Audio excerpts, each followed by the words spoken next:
Good morning. আমাদের দিনরাত্রির নতুন আরেকটি ভ্লগে আপনাদেরকে স্বাগত। আশা করি সকলে ভালোই আছেন। আজকে আমরা দুজনেই বাড়িতে আছি। আজকে অনেকগুলো কাজের লিস্ট বানিয়ে রেখে দিয়েছি। প্রথমেই যাব দুজনে মিলে ছাদে। সেখানে পিটুনিয়াগুলো এক সপ্তাহেরও বেশি সময় ধরে অপেক্ষা করছে। তারা সুন্দর একটি বাড়ি খুঁজছে, তাদেরকে টবে আমরা লাগাবো। মজা করছিলাম আপনাদের সাথে। গাছেদের ছাদে বাড়ি বলতে টব, আর কি বলুন তাই না? উত্তমকে বললাম ছাদে চলে যেতে, নিচে যে টুকিটাকি কাজগুলো ছিল সকালবেলায় উঠে সেগুলো আমি সেরে তারপরে যাব। কিন্তু এটুকু আমি নিশ্চিত, যতক্ষণ আমি ছাদে না যাব ততক্ষণ তিনি একটি কাজেও হাত দেবেন না। তাই চলুন আর দেরি না করে এবার ছাদে যাই। চলুন, উত্তম অনেকক্ষণ ছাদে গেছে, গিয়ে দেখিও কি করছে। কি হচ্ছে? সুন্দর স্ট্রবেরি হয়েছে, ছোট ছোট ছোট ছোট। এই প্রথম আমার ছাদ বাগানে কোনো ফলের গাছ আমি লাগিয়েছি, আর কি সুন্দর তাতে ফলও এসেছে। জানি না পাকবে কি না আর ততদিন থাকবে কি না, তবে আমি আশাবাদী যে খুব সুন্দর লাল রঙের বড় বড় মিষ্টি স্ট্রবেরি হবে আমার গাছে। আগের দিন আমরা এই গাছগুলো নিয়ে এসেছিলাম নার্সারি থেকে, এই পিটুনিয়াগুলো। এখানে 7টা আছে আর এখানে ছোট ছোট 5টা আছে। ওনারা বলেছেন মার্চ মাস পর্যন্ত ফুল হবে। দেখুন এটাতে আবার ফুল হয়েছে, কি সুন্দর রংটা, ভেলভেট একদম ব্লু কালার। তো বলেছেন যে এটা মার্চ মাস পর্যন্ত ফুল দেবে। আমি জানি না, নিয়ে এসেছি, বেশি দাম নেয়নি। এইগুলো মনে হয় নিয়েছে 30 টাকা না 25 টাকা পিস, আর ছোটগুলো 5 টাকা পিস। দোপাটিগুলো তুলে দিচ্ছি, কারণ দোপাটিতে আর ফুল হবে না। বীজ রয়েছে, আমি জানি না এই বীজ থেকে কতটা চারা কি হবে। তো একটা গাছ রাখবো আর বাকি 3টে তুলে ওই টবে পিটুনিয়া দেবো। অনেক ফুল হয়েছে, এই গাছটাই দিই। একটা তো ভেবেছিলাম রেড স্ট্রাইপে আনবো, রেড তো পেলাম না। নাও নাও নাও নাও, ধরো, কি সুন্দর লাগছে দেখতে। কাছে এনে দেবো না, হয়ে গেছে। সকালে জল দিয়ে তো কাদা কাদা গেছে। বাহ, বড় জায়গায় দিয়ে দিলে না ছড়াবে, খুব সুন্দর হবে। জায়গার অভাবে ছড়াতে পারছে না। থালার মধ্যে করে টবে দিলে পারে বেশি ভালো হয়। আরে বাবারি, দারুণ লাগছে দেখতে, তাই না? কালারটাও দারুণ। ধরো এটা, ধরো ধরো, আর একটা দোপাটি তুলে দাও। হ্যাঁ, ঠিক করেছি, ছাদ বাগানে টবের সংখ্যা আর বাড়বে না। এটা আমাদের দুজনেরই সিদ্ধান্ত। তার কারণ শুধু তো টবের সংখ্যা বাড়িয়ে গাছ লাগালেই চলবে না, তাদের যত্নও করতে হবে। আমার মনে হয় যে কটা গাছ থাক তাদের যত্ন যাতে আমরা ভালো করে করতে পারি, তাতেই আমার আনন্দ। আর এই যে শীতের সিজনটা চলে গেলে যে টবগুলো ফাঁকা হয়ে যাবে, সেইগুলোকে আমরা ফাঁকাই রেখে দেব। ওই যে 4 তলায় ওঠার যে সিঁড়িটা রয়েছে, ওই সিঁড়ির নিচে ছাদেই থাকবে। পরের বছর আবার শীতকালে গাছ লাগাবো। এখনো পর্যন্ত এতটুকুই ভেবে রেখেছি। জানি না, আমি তো গাছ পাগল মানুষ, যে গাছ দেখি সেখান থেকেই গাছ নিয়ে এসে লাগিয়ে দিই, আবার বাড়তেও পারি। এই পিটুনিয়াগুলো নিয়ে এসেছিলাম মামুনিরা থাকতে থাকতে। কতদিন হয়ে গেল বলুন তো, এভাবেই রেখে দিয়েছি, এভাবেই জল দিতাম। একেবারেই সময় করে উঠতে পারছিলাম না। আজকে একটু সময় পেয়েছি দুজনে মিলে, তাই আজকে গাছগুলোকে লাগিয়ে দিচ্ছি। এখনও দুজনের ব্রেকফাস্ট হয়নি, দুপুরে রান্না পুরো বাকি রয়েছে। আর এই সমস্ত ছোটোখাটো কাজ করতে গেলে না অনেকটা সময় চলে যায়।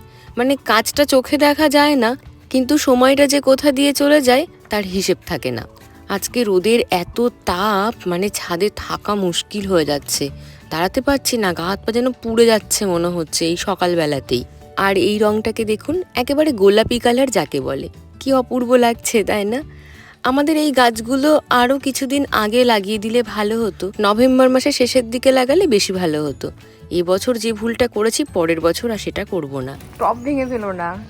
ওই বাবা, পুরো শিকড় দেখো, দারুণ সিস্টেম। টান দাও, তাহলেই উঠে আসবে। গাছটাই উঠে চলে আসবে, মাটি আসবে না। এই যে ছোট্ট ছোট্ট টবগুলো গাছের সাথে নার্সারি থেকে আসে, এইগুলোতে তো আর সেভাবে ফুল গাছ লাগাতে পারি না। তা একটা বুদ্ধি করেছি। আপনারা এইরকম টবগুলো কি কাজে লাগান আমাকে জানাবেন। হ্যাঁ, চারা তৈরির সময় তো লাগেই, কিন্তু আমি ভেবেছি এই টবগুলোর মধ্যে একটু থানকুনি, একটু এই টাইপের কোনো ছোটোখাটো গাছগুলো লাগিয়ে দেবো। একটু দূর্বা ঘাস, এখন তো ঘাসেরও পুরো আকাল বলুন। পুজো করতে গেলে তখন দূর্বা ঘাস খুঁজে বেড়াতে হয়। একটু নিজের ছাদ বাগানে থাকলে তখন প্রয়োজন মতন এই ছোটোখাটো পুজোর সময় বেশ কাজ চলে যাবে। ছোট যে 5টা পিটুনিয়া নিয়ে এসেছি তাদের জন্য টব কম পড়ে গেছে, তাই এই ছোট ছোট টবগুলোতে আপাতত তাদেরকে বসিয়ে দিচ্ছি। একটু যদি বড় হয় তখন তাদেরকে আবার না হয় শীতের ফুল তো মানে গাঁদাগুলো তো প্রায় মরে যাচ্ছে, গাঁদার টব ফাঁকা হয়ে যাবে, তখন তাতে ট্রান্সফার করে দেব। বলছি তো ট্রান্সফার করব, কিন্তু গরমের যা প্রভাব পড়ে যাচ্ছে ধীরে ধীরে, জানি না কতদিনে আর ফুল হবে। মানে শেষ মুহূর্তে এসে আমি পিটুনিয়া গাছ লাগাচ্ছি। আপনারা হয়তো বলবেন, প্রিয়াঙ্কি এখন কেন শীতের গাছ লাগাচ্ছ? আসলে ওই যে মানুষ ভুল করেই শেখে, আর এই সময়ের সাথে যুদ্ধ করে দুজনে একেবারেই পেরে উঠছি না। সুন্দর রংটা, আর এই দেখুন এই দুটোকেও নিয়ে এসেছি, বলেছিলাম আপনাদেরকে নেব। পেনজি দুটোকে স্ট্রবেরি গাছের পাশেই রেখে দিলাম, অপূর্ব লাগছে। আমি না ওদেরকে বলি প্রজাপতি ফুল, কেমন প্রজাপতি বসে আছে মনে হয় দেখে, তাই না এক ঝলকে?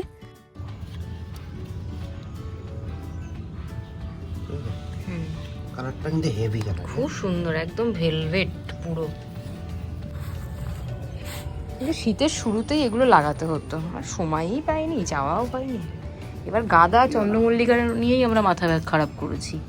চন্দ্রমল্লিকার রং আমরা যেরকম ভেবেছিলাম সেরকম আসেনি, সেটাই বেকার কিছুই না। এই রংটা তোমার একদম পছন্দ না। একটা করে গাছ লাগাচ্ছি আর মাথার মধ্যে চিন্তা হচ্ছে একটা করে টব কোথা থেকে জোগাড় করব। মানে টবে কম পড়ে যাচ্ছে।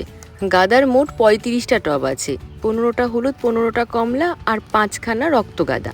কিন্তু এই হলুদ আর কমলার সিজন তো প্রায় শেষ হতে চললো, মানে ফুলগুলো কেমন কালো কালো হয়ে আসছে। তবে এতটাও খারাপ হয়ে যায়নি যে গাছগুলোকে তুলে দেবো। আর মামুনি যাবার আগে পই পই করে বলে গেছেন যে আমি যেন গাঁদার বীজ রেখে দিই, সেই জন্য গাছগুলোকে তুলে ফেলে দিতে আরও মায়া লাগছে। এবার আমি জানি না সেই বীজ থেকে চারা হবে কিনা, আর চারা হলেও এই রকম বড় বড় ফুল হবে কিনা। তবে মামুনি বলে গেছে একবার ট্রাই করে দেখব। আর এই দুটোকে জানলাতে দিয়ে দিলাম। আমি ঝাড় দিতে গেছিলাম, কিন্তু আমার হাতের রিস্টে একটু ব্যথা, সেই জন্য তো বলছে না এত কষ্ট আর সহ্য হচ্ছে না, দাও আমি পরিষ্কার করে দিচ্ছি ছাদটা। ঝাড় দেওয়ার পরে না ধুয়ে না দিলে এই ধুলোগুলো থেকেই যাবে। আমি বলছিলাম, কিন্তু উত্তম বললো রোদের এত তাপ আজকে আর ভালো লাগছে না। আর আপনাদেরকে বললাম সকাল থেকে আমাদের কিছু খাওয়াও হয়নি, শুধু একটু গরম জল মধু খেয়েছি। তাই আজকে থাক, স্নানের আগে যদি ইচ্ছে করে তখন ধুয়ে দেবো, না হলে পরে দেখা যাবে। তবে সব গাছগুলো বসিয়ে দেওয়ার পরে ছাদটা দেখতে কিন্তু খুব ভালো লাগছে। চলুন একবার দেখাই আপনাদের। দেখুন আমার পিটুনিয়াগুলো কি অপূর্ব লাগছে, সব তাদের রঙের বাহার নিয়ে আমার ছাদ বাগানের শোভাবর্ধন করেছে, অসাধারণ। আর ওই যে দুজনকে দিয়ে দিয়েছি তো আমি জানলায়, তারা ফুল ফুটলে পারে জানলাটাও দেখতে ভালো লাগে। পুরো জানলাটা এরকম দিয়ে সাজিয়ে দিলে ভালো হতো। আরও 3টে হ্যাঙ্গিং টব রয়েছে, কিন্তু সেখানে আমার আগের চন্দ্রমল্লিকা রয়েছে, তো ওগুলো মাদার গাছ রেখে দিচ্ছি, ওগুলো থেকে পরের বছর চারা তৈরি করব, সেই জন্যে আর হলো না। আমার সব থেকে ভালো লেগেছে গোলাপি রংটা, সুন্দর রংটা, রংটা অসাধারণ, কি সুন্দর লাগছে, পুরো মার্বেল ডিজাইন। আর একটা কুড়িও এসেছে, তবে গোলাপের সাইজ ছোট। আর এদের পাতা সব মুড়ে খেয়ে গেছে হনুতে, কিন্তু দেখুন কতগুলো কুড়ি, আর কি সুন্দর লাগছে এই কুড়িটা, দারুণ কালার। ওই পাশ থেকে দাও, জলটা আলতো করে দাও, তাহলে পড়বে না। ছাদ বাগানের আমার গোলাপ গাছগুলো এর আগের একটি ভ্লগে শেয়ার করেছিলাম, কি সুন্দর চেহারা হয়েছিল। কিন্তু দেখুন সমস্ত পাতাগুলো হনুমান এসে খেয়ে গেছে, কুড়িগুলো খেতে পারিনি। শ্বশুরমশাই তো ছিলেন সেই সময়, উনি এসে তাড়িয়ে দিয়েছিলেন, না হলে সব ফুলগুলোও খেয়ে যেত। আর সামনেই তো ভ্যালেন্টাইন্স ডে, গোলাপটা দেখে আমার শুধু ওই দিনের কথাই মনে পড়লো। যাই হোক, আমার ছাদ বাগান দেখে তো আমি খুব খুশি। এবার চলুন নিচে যাই।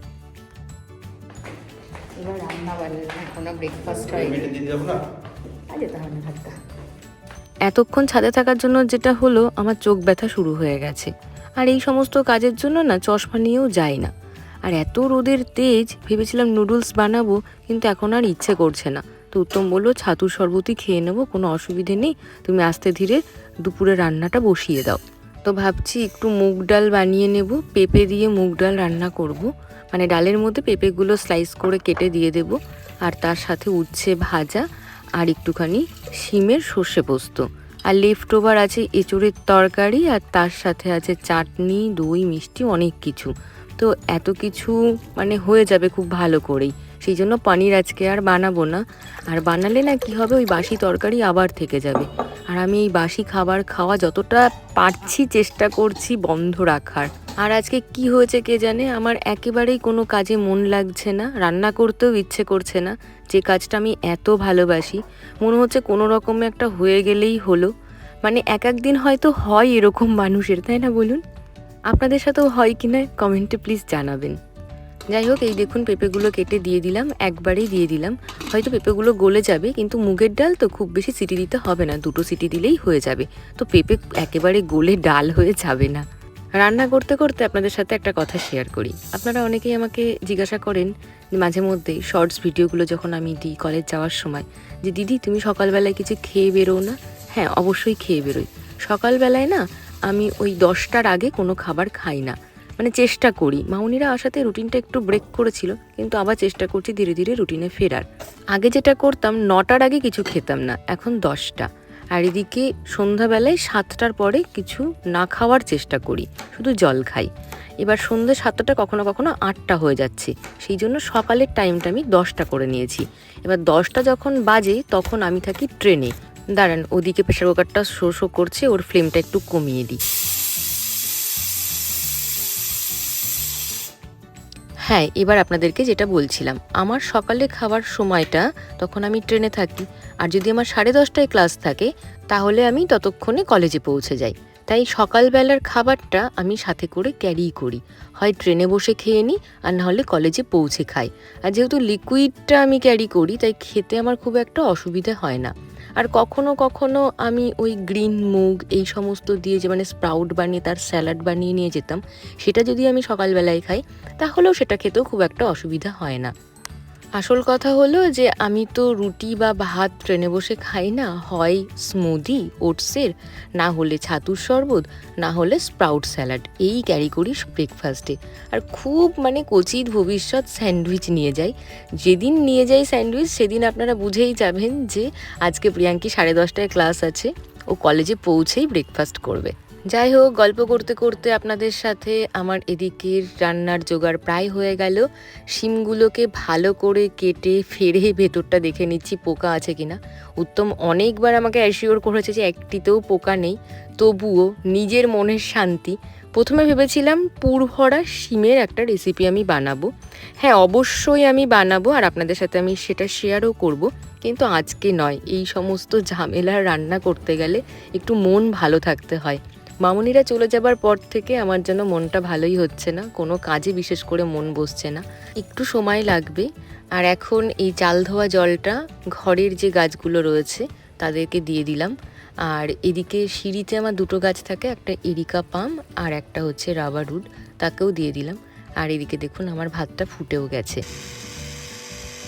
আর এখানে আমি গুঁড়িয়ে নিচ্ছি শিম সর্ষে পোস্ত করার জন্য 1 টেবিল চামচ পোস্ত, 1 টেবিল চামচ সাদা কালো মেশানো সর্ষে আর 1 টেবিল চামচ সাদা তিল। আমি যেহেতু ভিজিয়ে রাখিনি তাই প্রথমে একটু শুকনো গুঁড়িয়ে নিয়েছি, তারপরে জল দিয়েছি আর বেশ কিছুটা লঙ্কা দিয়েছি। একটু ঝাল ঝাল করে বানাবো সেরকমই ইচ্ছে রয়েছে। আর চলুন শিমগুলোকে ভাজতে দিয়ে দিই। কচি শিম, খুব বেশি সময় লাগবে না। আর এই দেখুন পেঁপেটা কিন্তু আমার একেবারে ডাল হয়ে যায়নি, সুন্দর আমি যেমন চেয়েছিলাম সেরকমভাবেই গলে গেছে।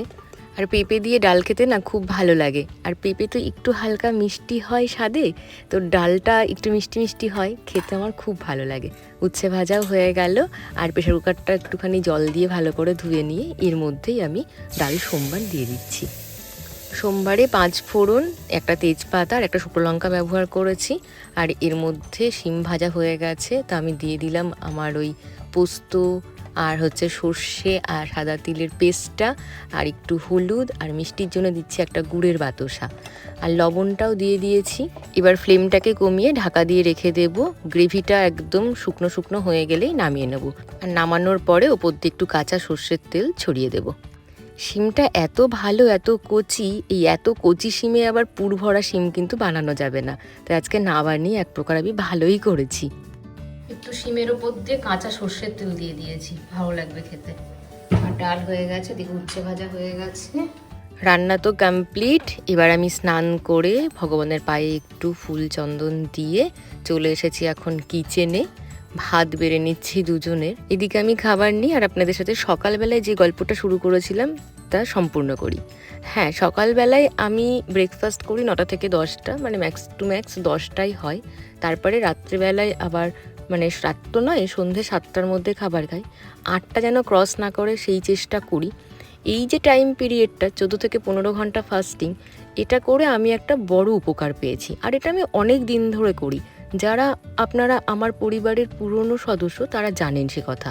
14-15 ঘন্টা ফাস্টিং করে আমি যে উপকারটা পেয়েছি, আমার অ্যাসিডিটির তো একটা প্রবলেম আছে আপনারা জানেন, সেই সমস্যাটা থেকে আমি অনেকটাই কিন্তু রেহাই পেয়েছি। আমার খুব একটা বেশি অ্যাসিডিটি এখন হয় না। হ্যাঁ, ভুলভাল খেলে তখন হয়, সেই জন্যেই খাবার দাবার খেতে গেলে আমি একটু মেনে বেছে খাই। সব সময় ফিট থাকবো, স্লিম থাকবো, তার কারণে যে আমি এত কিছু মেনটেন করি সেটা নয়, মূলত কারণ হচ্ছে এই অ্যাসিডিটি। যাই হোক, খাবার নিয়ে নিয়েছি, চলুন এবার খেতে বসি।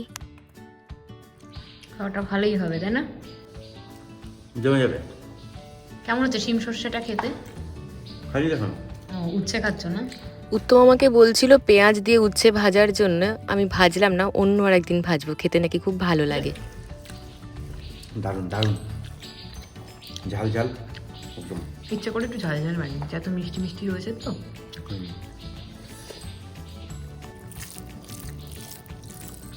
শিমগুলো এত কচি না, দারুণ। আপনারা এভাবে বাড়িতে শিম সর্ষে বানিয়ে খেতে পারেন, অপূর্ব লাগে খেতে। আর কারো যদি অ্যাসিডিটির প্রবলেম থাকে তাহলে আমার মতন যদি একটু মেনটেন করেন অনেক উপকার পাবেন। রান্না ভালো আছে? ওটা নিজে রান্না করেছে। এঁচড় খেতে খুব ভালো লাগে, দারুণ গলেছে এঁচড়টা। দুজনের মতন রান্না করতে গিয়ে বেশিরভাগ সময় আমি বুঝে উঠতে পারি না, আর আমাদের এই তরি তরকারি সব বেঁচে যায়, আর পরের দিন সেই বাসি খাবার খেতে হয়। আর এই অসময়ে এঁচড়, তার যা দাম, আর এঁচড় এমনিতেই খেতে যা টেস্টি, ফেলে দেবো নাকি তাই বলুন তো? তাই গরম করে খেয়ে নিচ্ছি, আর দুর্দান্ত লাগছে খেতে। মানে বাসি এঁচড়টা যেন আরও বেশি ভালো করে মজে গেছে, অপূর্ব লাগছে খেতে। আমরা এখানে খাওয়া দাওয়া করি, আর আজকের ভ্লগটি যদি ভালো লেগে থাকে তাহলে প্লিজ একটা লাইক করে দেবেন। আজ আসি।